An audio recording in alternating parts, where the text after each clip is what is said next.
This program is sponsored by Kino Computers and Elarim Vesture.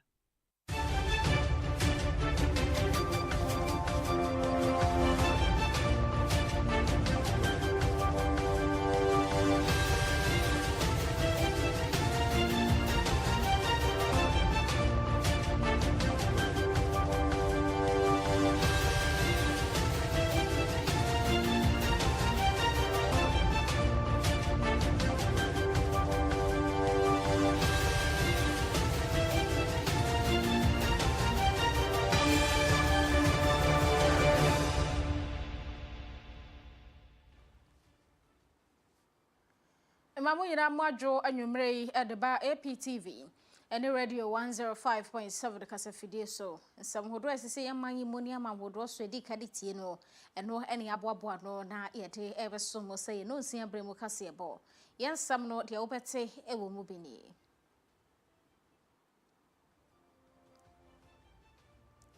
yamampani ene temamufo ahia ewotamale mpota mu ho fani dwumedi awodo wodi gu akwema ebebo omanyi won Ghana fo bi nso ede yensama hodo ne ade sede nso enam so to nenim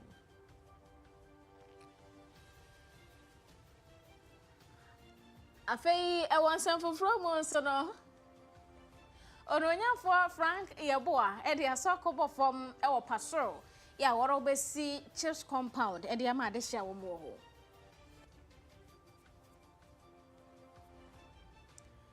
Ensanfo from so say one more bane condemn sa na de no se yentumi mfa nkwa amahodro so industries na omo Ghana ha omo ye na de ho adwuma no ye mfa nkwa ma omo no mo so adwuma no entumi sorry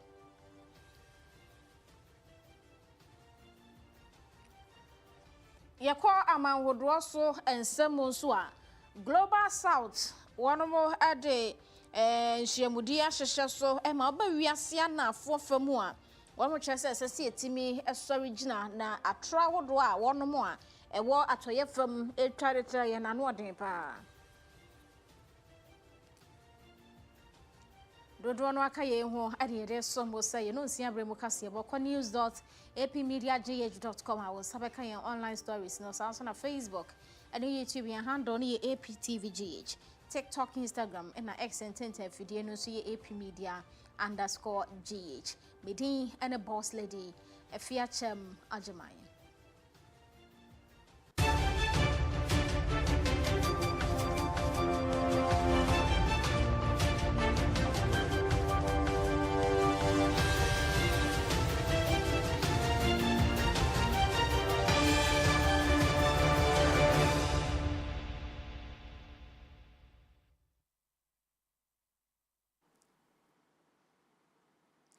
Ashen Power Faith Ministries of Pani aye Dr. Kukudazi FM. Ne chechera enkwaje kwanya wode sumi akwasiada no pebia no so ewe yenkasa fide so no. Woche ability to see wom enene wamaye hu se enkrofo pi noa entumi enya nyame enhira enkankane aman dodo no ai sign hyehye pa womo emfangu akwamtu ba bibrem ha Dr. FM amaye hu se yempanimfo ka hu titire pa eni ntina sabi hia edokro amaya hodo ewo Africa hasanse niema obo ade de dum yen enuane sane yenye weda no krai sitie no emuda hopa ede maya afin so agudi anyamede akyen de wonsa asenimu ene ne mapa wonsa asene so no enya asem kuma akra wa bibrem anti asese yenye ke de resources yi yede aye yiye enya ye ho sei town na so ena mhyehyeye pampan fonfan nwa kwamunti ena mennei abibrem ha mai dodo no aguso ekachi Senyame hyirawo na se wantoto agudie ene niema odi ama onu yi a obegu so ara ayohiani nyame de bibiara ahyira abibifo aduane ewie mu nsakraye papa ene asase so agudie a nipa da sene hia nyina eya manyofo a entutu niema yi ena esi abibremu mpuntu ho kwan abibremu haw ayentutu a yentutu ye enye sunso munhira Dr. Kukudazi na kasasemi se bibifo betutu agudi a nyame di amaye ni ye na yɛdi nokware na yɛdi mmara so na yɛasan so de yɛahoɔden katikati a yɛde som nyame no ka ho a yɛbɛtu mpɔn na kyerɛ sɛ ɛnyɛ nyamesom kɛkɛ ɛna di mpuntuo ɛba nyansa ɛne ntotoyɛ nso so ɛka ho bi ɛno nti ɛyɛ mfomsoɔ sɛ wobɛka sɛ sesei aborɔfo nkɔ asɔre nso so wɔn nneɛma nyinaa ɛkɔ yie ɛma wɔn.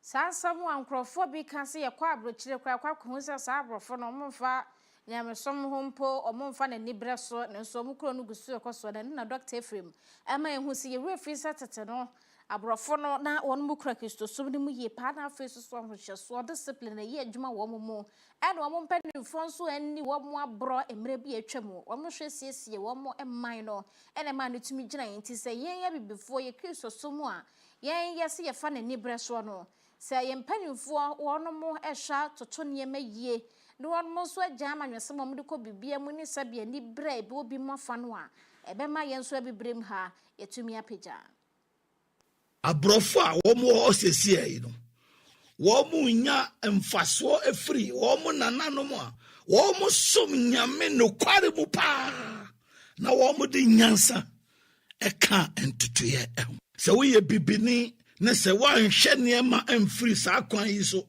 na mmom woka sɛ aborɔfo kɔ so nanso so wɔn som nyame ɛno nti wɔn nso so wɔn som nyame a woyɛ mfomsoɔ kɛseɛ paa wɔn sisiɛ no ɛnyɛ wontumi nto nyame nkyene na wonkɔ so nyɛ yie da mmerɛ bi akyi no wobɛkɔ fam abibifo a wɔn wɔ saa adwene wɔn di aborɔfo akyi ɛnyɛ Awurade Yesu Kristo akyi ɛna wɔn di wɔn di aborɔfo akyi wɔabra wɔn nyɛ nsesee a ɛyɛ nokorɛ na aseɛ atim Dr. Kukudazi ene ka saa asɛm nyinaa ɛyɛ nimdeɛ a saa abibifoɔ no ni enti na ma wɔn to nokware a wɔn nim fa nyame no ho twene sɛ wɔn kɔ aborɔkyima mu a aseɛ kyerɛ sɛ ahyɛseɛ no na wɔn nim nyame sɛ na wɔn nim nyame paa ɛna wɔn de Awurade Yesu Kristo yɛ nhwɛsodeɛ paa anka wɔn nyae ne som baabi a wɔn bɛkɔ bia da anka wɔn bɛhu sɛ nyame yɛ na ɔyɛ nokwafo. Wei aye Action Power Faith Ministries of Pani Dr. Kukudazi Ephraim ne nkyerɛkyerɛ nkwaje kwan mu nsɛm bi no kwasiada no pɛ bia no nso kasafidie ne kasafoni so semiso biom aye wukwadra ene efiada nwure no nso na yɛma mpanin ede ne recertain Ghana agenda no to no a wɔbɔ no okopie mu wɔ man etifido from de ne form yenu si hɔ no de awie na ne da na etwa to e watermale Development and also University for Development Studies UDS for one auditorium no ne Ghana de hye bi ehia wo ho mpanifo eteteni ani ntenya na bi e wo dwumadi no ase yenye de how bi eto nanim emo no so kyerɛkyerɛ sɛne obɛhwa so saa how no nyina ano ena fere certain Ghana agenda no so no tiri mo pa wo e de mo man yi ne nyina wasane mo e de agu hɔ no mo a ensam a yema mpani de tu dwane nyina me yekohu sɛ won hyehyɛ pa ne tiri mo papa Edemo man yi so betumi aboa na nyema bia ne nkoyie no eno no oba resete amana gine yedi amaye wode nsam nyina to dwawie ye wasade asokobo fom e wo bimbila se won hyasie ensi dwa e hye 24-hour economy dwumedie no ase na no so atumi asomade hye wo tamalene ne mpotemu e wo dwadie ensemu. And so in the meantime we have companies that are setting up textiles factories in Savlugu North Shore is coming up. If you go to the south, there are several textile companies coming up. And so in the meantime, our intention is to import raw cotton from Benin, because Benin is one of the largest exporters of cotton, so that the textile factories can have some cotton to operate while we backward integrate into our own economy.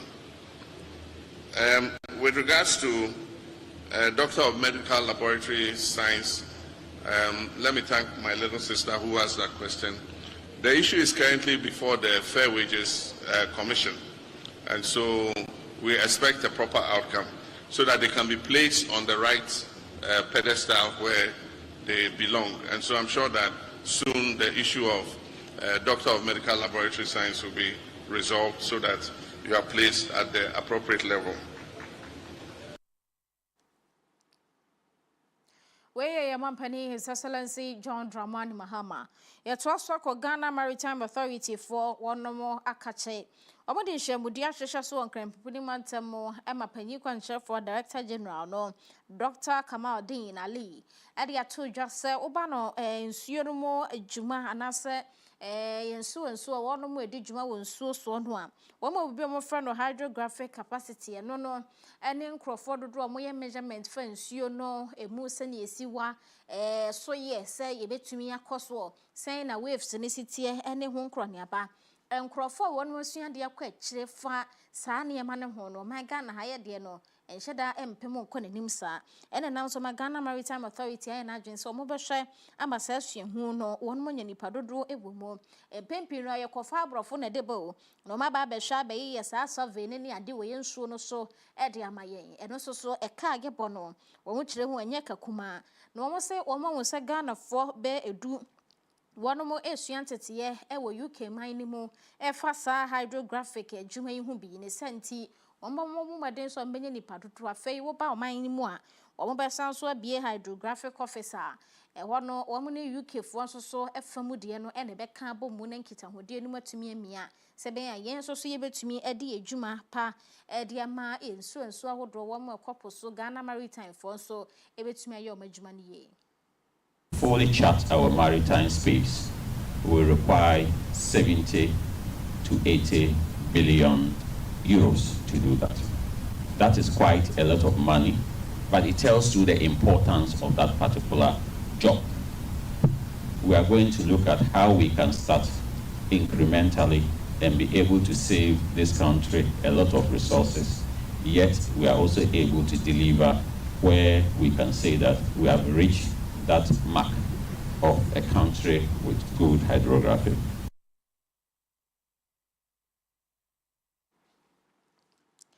I was here, dear, you're turning care, Dr. Kamal Dean Ali, or no air penny chef for penny power with Ghana Maritime Authority, and no, a quantity partner more and some.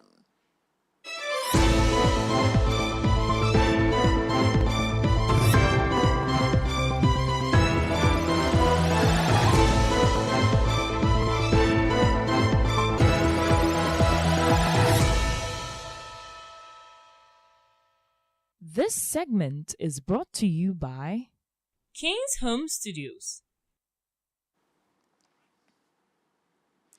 Ye kwa achoma wabiaja no fabato empeswa so wamra shebedwani ayono nyamfo Frank Yeboa one pastor adehye edinkomo ma we nyina no ene se wode aso ekobo fom sebe ombetumesi chips compound de ama adehye mo 750,000 cedis ene sika wode ehye mo na chips compound di pastor for ensa etunya kan bi na wonu mo bodwakuma bi wabra ye vradi aso ne bo fom ene wo kasa Echremusa yare shani yare sahon sambi hiane pa ewo ne mpeswa no so sebe ya de hye pomuden ewetumi apema konkan ne senti edene wo boa ma chips compound no wo matumi ayebie eno firi ho a puntuo ye no so koso wo mpeswa no eso no adankwa amede contents re kwa no wose eno so ye project ya egusu aya won mo ye hweso mbetumi awie eba no de suane niam so a wo mo de dwumadie pi ye egwa kwan mu a eno so eboa wasa kwan no so nti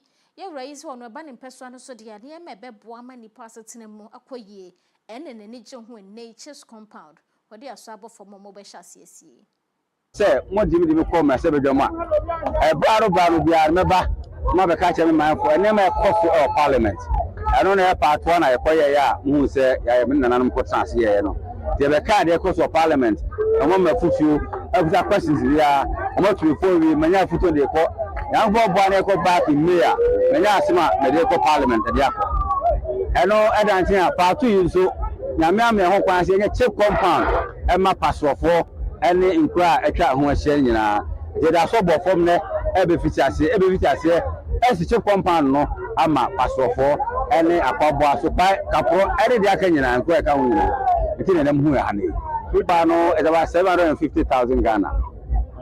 750,000 Ghana. And I allocate to say the way. So follow me some now. The Dicano, the Parliament, and I'm catching Kubza road means at the present time. No, because say, yes, you have Mano, Baku among from airport offensive. Never could you have Kwame Abasa intensely. What shall I say? Among from to offensive the end there. A idea a war, Nenima or Hojuma. And Pat, she said, I can say, I saw Kwana Mayavi. Aka Adam Kwame to intensely. Then also no, conduct an about by a gattes. No, so the Ossia can is what can see Pianica. You try to carry out about the year no somewhere. And what better know for the says I quite my mistake, ma. We did say, Madame Beda, when any asthma, a quiet a cat is here. The museum I mean to so your best I found Adam Kwame to intensely.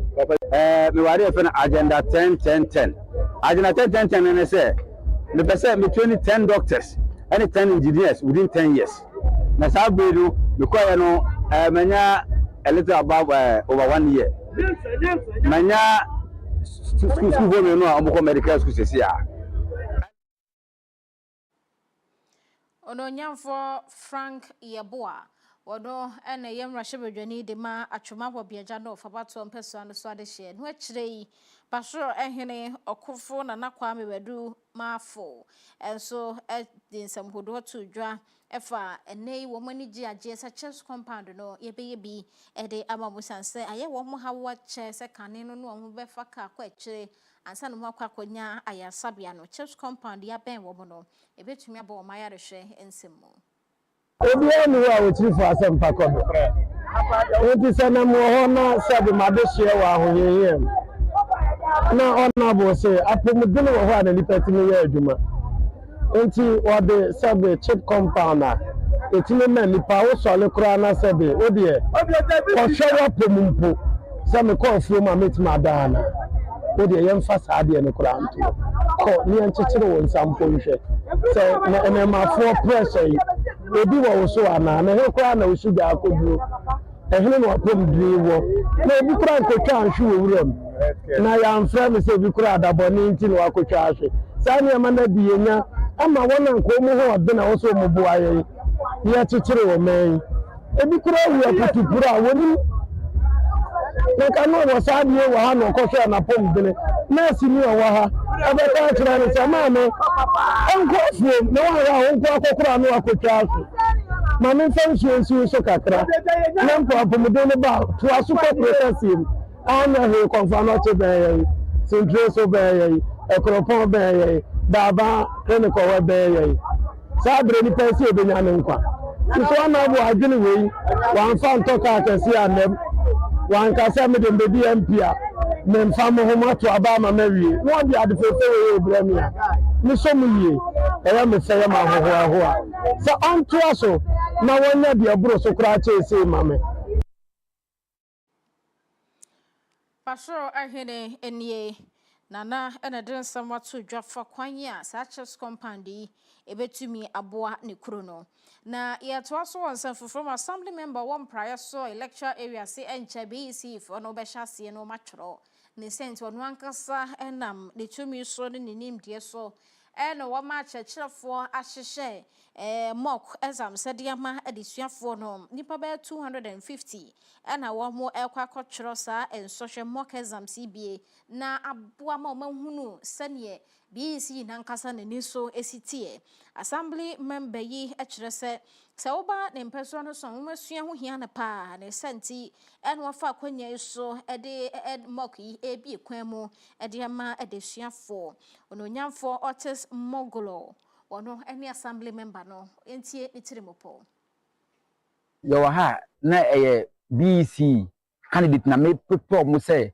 omukwa face the final BEC May no so that they can do better. The chief of staff Honorable Julius Debra as say this initiative ko to nanim oboa me sika from every say price no na omu keka BEC no na form and most of the BEC candidates no and schools no member person so as an assembly member on price so this is Hannah if this is the flops there then why don't I bring up this mock na etima prepare ye na ama mo dachi aye krabehe mpriso RC mpriso Presby Methodist JHS YMCA ana nanampedu JHS na omu nyina ye 250 candidates ana na dey yehuso so we enwe ye a mama obi bia maset ni nkwala nso on be bom hu modern no nipa 5 obom hu modern so no be ma mo achede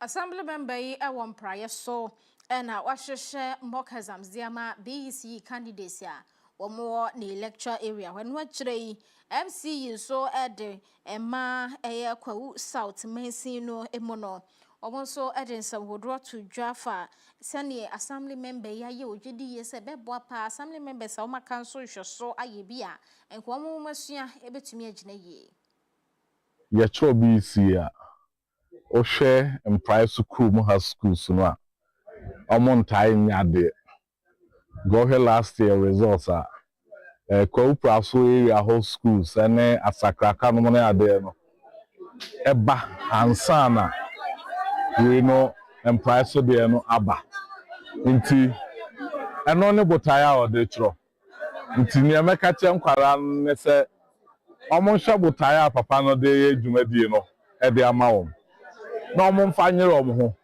sebe ya ono na ni so ade hu sem price schools no ebe ya ade no ebetimi abem me de mani so ade hu ni se schools e what district ni mu ni nyina anya ade nti price for no so ya ade I am okay nti me sren kwara no so omonyere ho na assemblyman no ani so ade hu no enso entimi embrem eno achi ni emeka cha assemblyman no se yeda na ase ese ono so ehwe se Mensin ni fa bi anwomasuo mu hotosin no opeja na Mensin ni nyina atimi anya enwomasuo a eye papa eno ti yeda na ase ye besre no se like the proverbial Oliver Twist ye besre no se next year na wasan atoa so e de ababiem we eye MCE nia ono assembly member ba ko ahyehye ensohwetwero de ama BEC yifo a ene wo so kwotro na atumi aba mo sohwetwero no mo kwawu South MCE ena yetene kanura David Ifa Osaibonsu yankwa ye ne munsan from gomu atakwa ehene ede adesrede ato mema dodo endim efa emofra wo mo senior high school omo ye ma na enem panimfo bi wo ho omo ye mema timi etutare wo mo na ema adesuafo yi entumi nsuade ye eno ho asam na gomu atakwa ehene eka no ukogomwa Muzano senior high school a nana atakwakwa opusu agire ya wono etoso enso ona de sasemi tujwa wa bra na suapon ya na se adintuaso suku yi omudo omudwumadie bi ehhehye so no mto omsa fra ohini okoye no de afutusam emma emofra no se omonyire omhoma omani enku omubuku no omunsua de enko akire ne ntumi muama omunyini emeye mpanimpa oka se wie no de adesede to awofo anim so omonsoso emwa suku nkwara yi ba ne so omabafia chachirefo nso beyo mafamu de e wo suku mu no de tato no ene wo kire senkofo bo mutimi tata SHS maya no a se wo mobra no ma suku no mutumi gyan eno ho afutuo ene kokobo ene wo de ma nipa binum se momma SHS nkwara no nko suku ni nwie na wo moda achintumi nyefe na obaba no yende bebraba sa wa ha wasam na meyfro wasesro abra wo du tama wo shake wanza manzamano kene mo sesro mbacho munja manu yin munja na woyin woso me doctor ni bi woso me lawyer ni bi esrawo e ben funu so mesrawo owa enyim na do sabaka ho no aban yo bezi munja woyin na dachi wonyina owo bo yankasa sa yehwe headmistress na samo kan no wabo ho modin bebre headmistress teacher for e de munyina ase ye hindu na bebre wa ha ehia bebia school from beda bebia obosua de teacher for no so bebia obeda na woda hwe ya mofo bena me Enti all student mo aha monka mo say ye come my yeso ye ma ye no all school a ninjindi e ina ya boa be ma ye ko em man ko secondary school me call college them time no from college they be what the secondary school me them call college they are different from second first one what it here me able to be me dream yes now we na mun ka mun simbom so impako otum ye mori ye ya impe bi abasa na enum group we can do better enda me bosie ye fon ko fie ye kontrol ho na bisa ho de ibe na ade na be ya boa school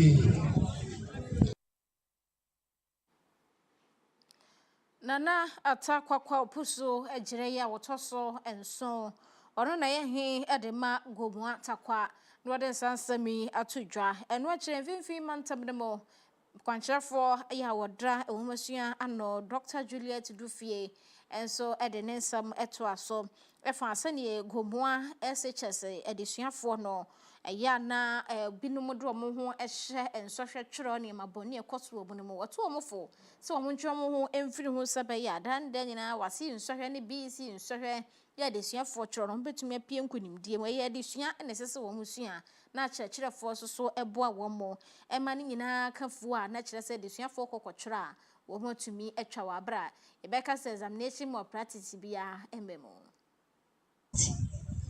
In this regard, I wish to issue a clear and firm reminder, particularly in the context of the ongoing WASI.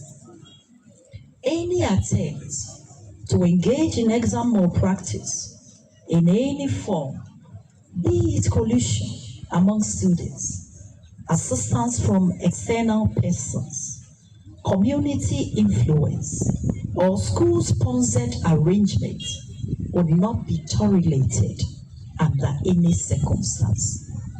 Such acts strike at the very heart of our educational integrity and will be met with the full rigor of the law, as well as the provisions of the Ghana Education Code of Conduct. Any student or staff member found culpable will face severe sanctions without exception. Permit me also to emphasize to our final year students that the privilege of being a student does not cease upon the commencement of examination. Until you have completed your final paper and officially exited the examination process, you remain fully bound by the rules, regulations, and disciplinary framework of your school. There is no period of exemption from discipline. Indeed, it is often at this critical stage that discipline matters most. And I'm so glad that in the headmistress's speech, he made us know that truancy among final year students have reduced. And I say kudos. This backdrop, it is important to emphasize that the absence of corporal punishment should never be mistaken for a weakening of discipline within our schools. On the contrary, it calls for a more thoughtful, consistent, and enlightened approach to discipline, one that is constructive, educative, and firmly rooted in respect for the learner. Such an approach nurtures self-discipline, promotes responsible behavior, and upholds the dignity, rights, and overall well-being of every child. Dr. Julia Dufie wano ene penyi kwankyerefo wodra womasua ano ewo mfimfin mantam ne mo enyina ye twa ye hono ya jiaboafo nkrato ye ba ye kwadwadie mo ensem.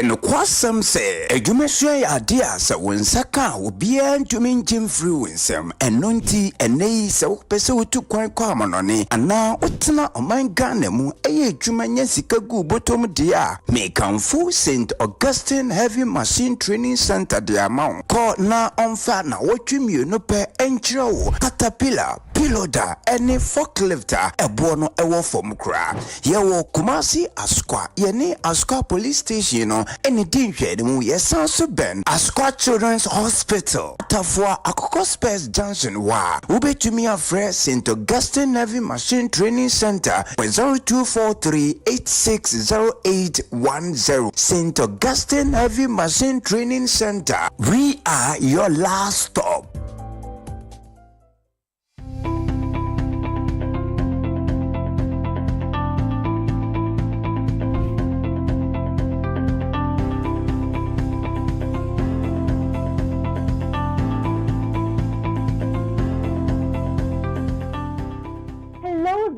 I welcome you to Kino Computers, your one-stop shop with the perfect tech solution.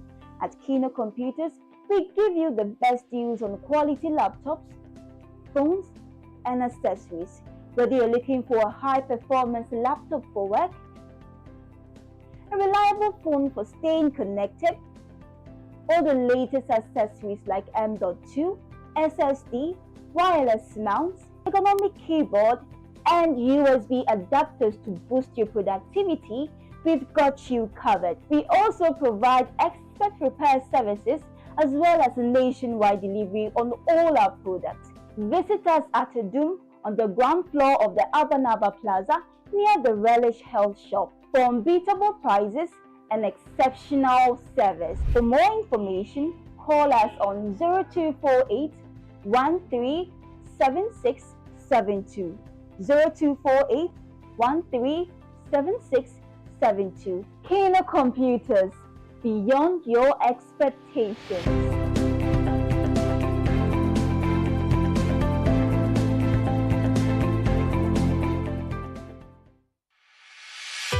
For desktops, UPS, toners, and printers galore,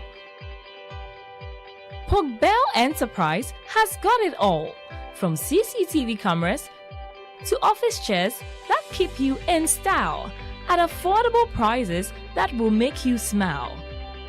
For schools, businesses, and individuals alike, we have what you will surely like. Contact us on 0245 099 786, 0245 099 786. Bell Enterprise. Shop with ease.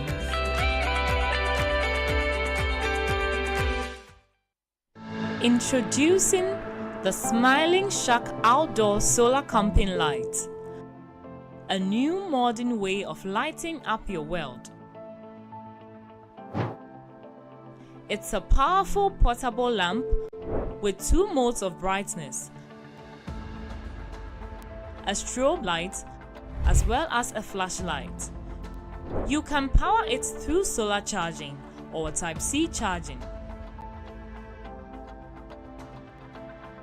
With a built-in high-capacity lithium battery, you can also use it as a power bank to charge up your mobile phone through USB. To purchase one, contact 055 051 5323 or 053 520 3534.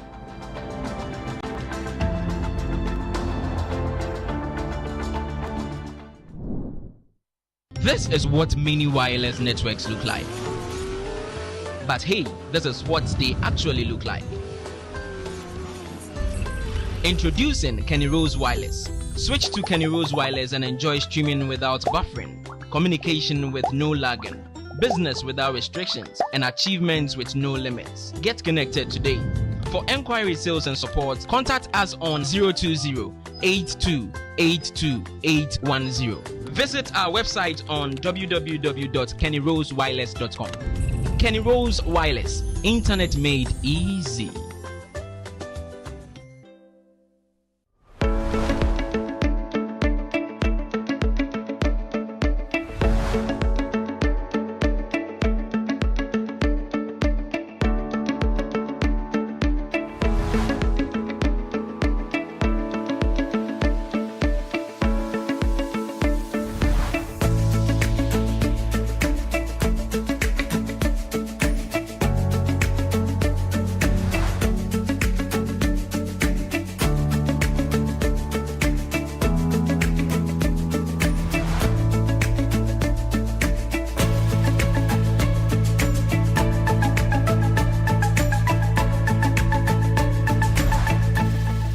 Download the AP Media app now at apmediagh.com/app.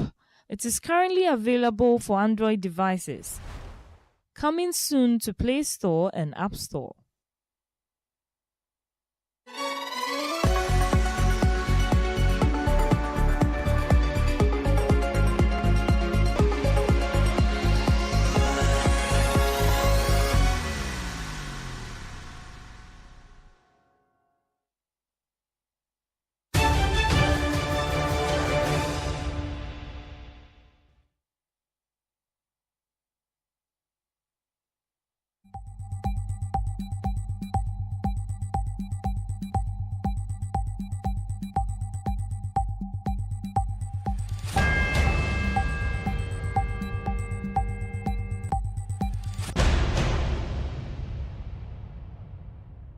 This segment is brought to you by Tizo Aluwex.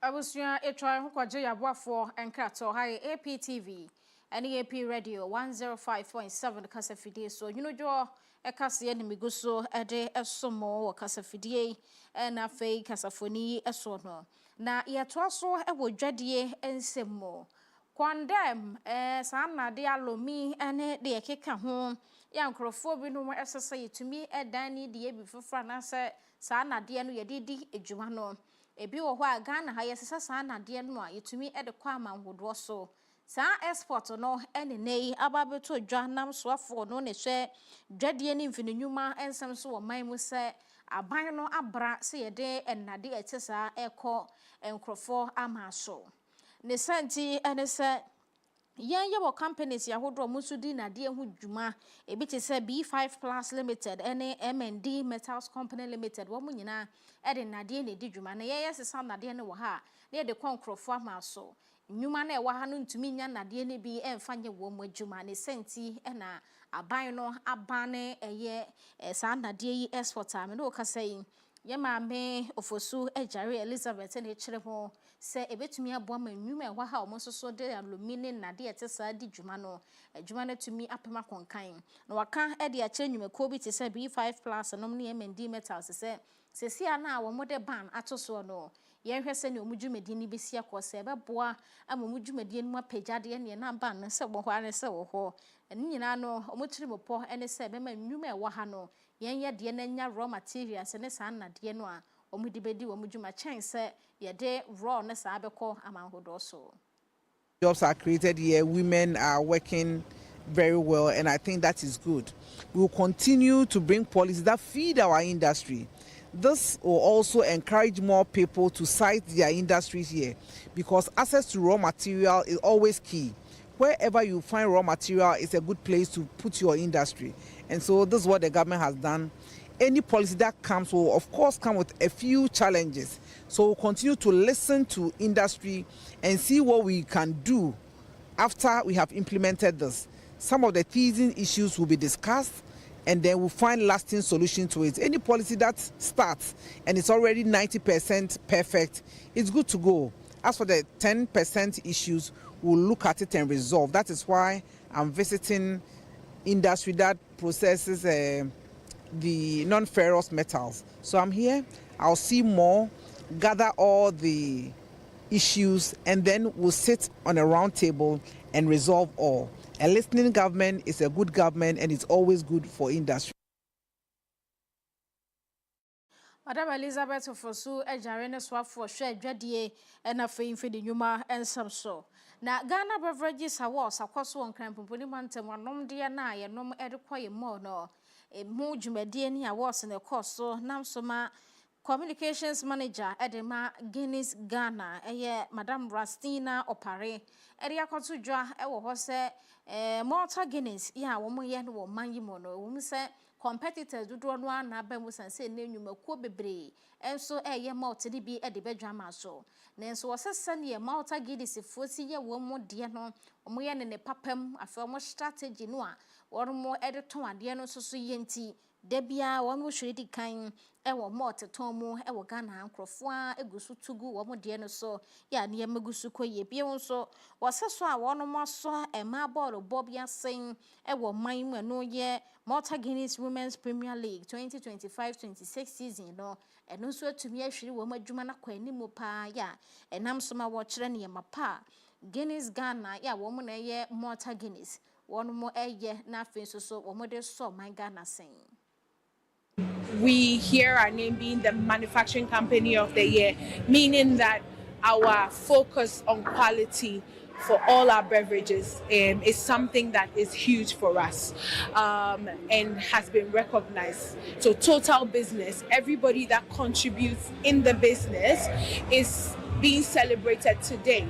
Whether you are from supply chain or you're from agribusiness or you're from marketing, any part of the company that you're contributing to, you're being recognized today.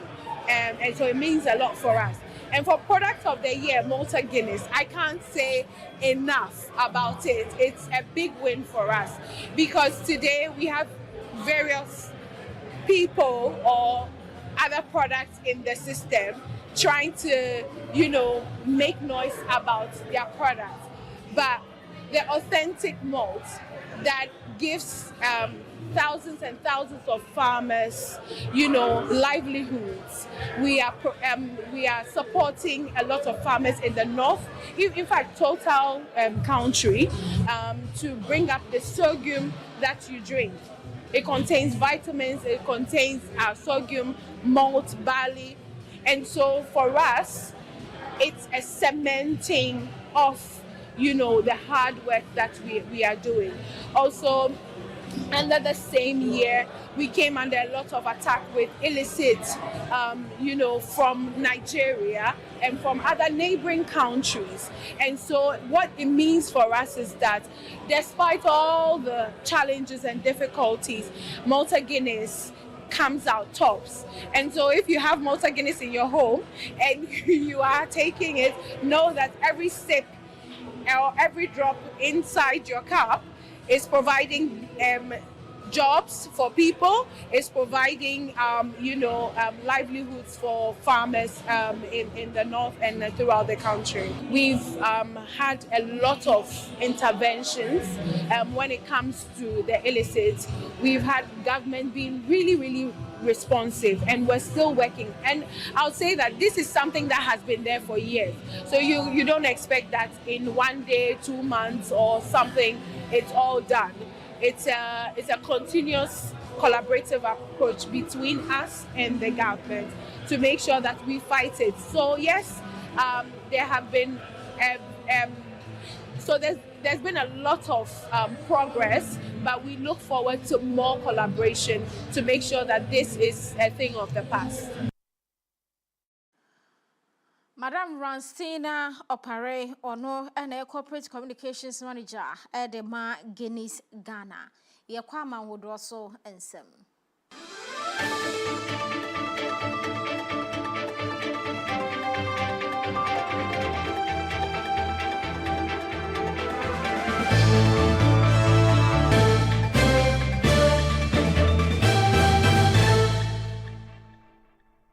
This segment is brought to you by Desat Solutions.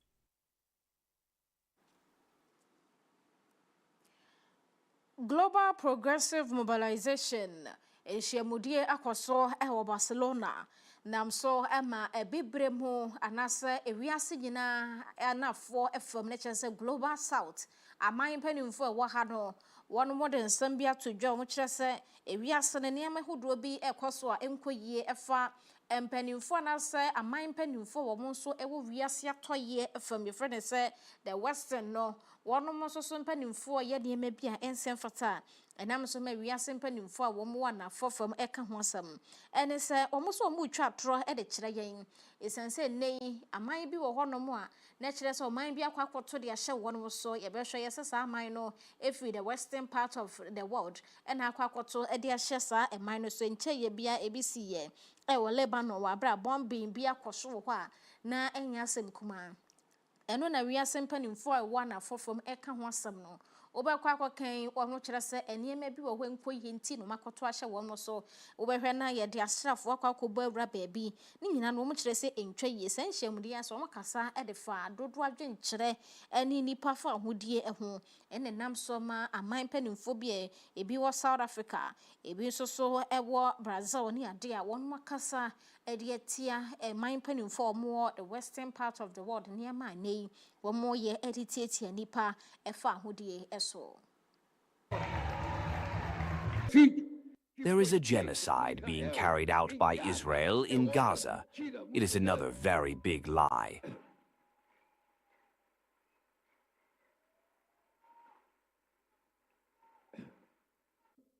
Ahmadinejad an agreement so that he would not enrich uranium beyond what Brazil already enriched for peaceful purposes.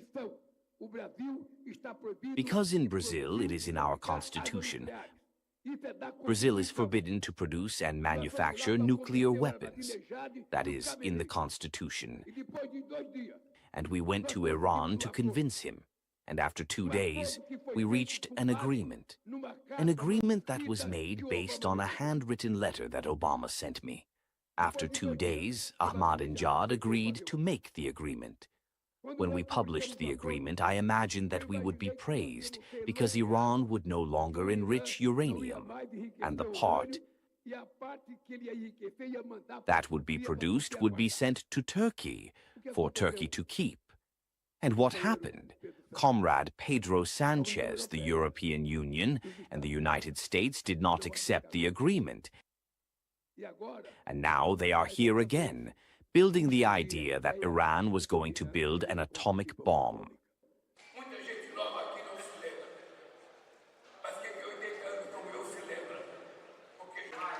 This must be a movement for climate action. It must ensure that countries honor their commitments to curb emissions. We must build a global movement that enables countries to undertake just and inclusive transitions that drive social and economic development, whilst protecting affected communities and workers across the world. We must build a world of genuine multilateral cooperation with global institutions that are representative. We must stand firm on the reform of global institutions like the United Nations, that the United Nations cannot continue operating in the same way as it has in the past.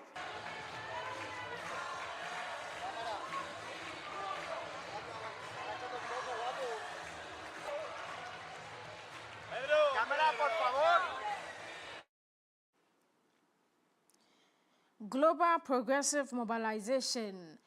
Shemudi so wiase empanimfo bi ne kwahyiam wonenam so ma wiase empanimfo mo wiase no anafo efom na kire se south no wonmo na eka se empanimfo na ewo western fom na kire se na toye fom no wonmo tietia man bi no mafu ahodie so a ensase yetumi esoso so ejina sansem we so na ye de enkase no asi ukonews.apmedia.gh.com Ubenya online stories in how Samsung in Facebook and YouTube handle no APTVGH, TikTok, Instagram, and X and video news AP_media_GH.